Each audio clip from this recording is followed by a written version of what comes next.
Narito ang kahulugan at interpretasyon ng Kawikaan, Chapter 11, verse 21.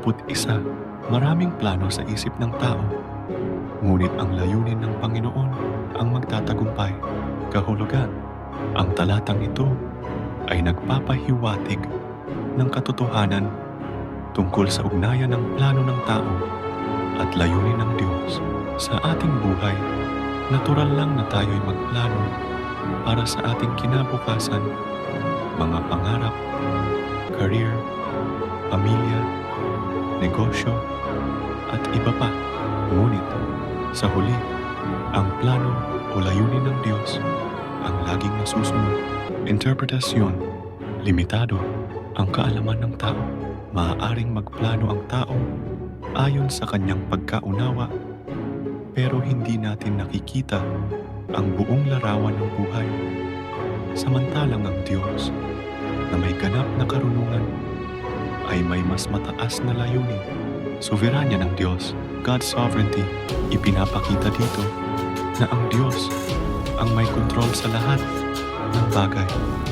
Kahit patila maganda ang plano natin, kung hindi ito ayon sa kanyang kalooban, hindi ito magtatagumpay.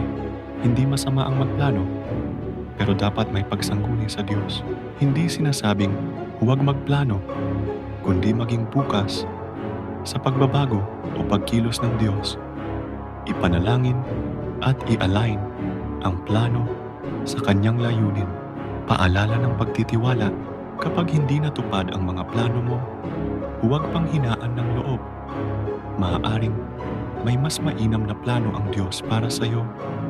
Isa na, hindi mo pa naiisip, pero tiyak na para sa ikabubuti mo.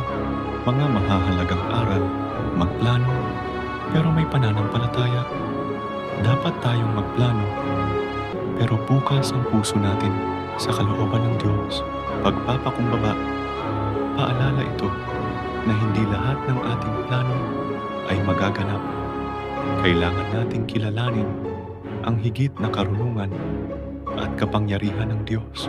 Pagtitiwala sa Diyos. Kapag hindi natuloy ang plano mo, baka may mas mabuting inihanda ang Diyos para sa iyo. Kung nagustuhan mo ang video na ito, ibahagi mo sa iba. Naway pagpalain ka ng Diyos. Hanggang sa muli.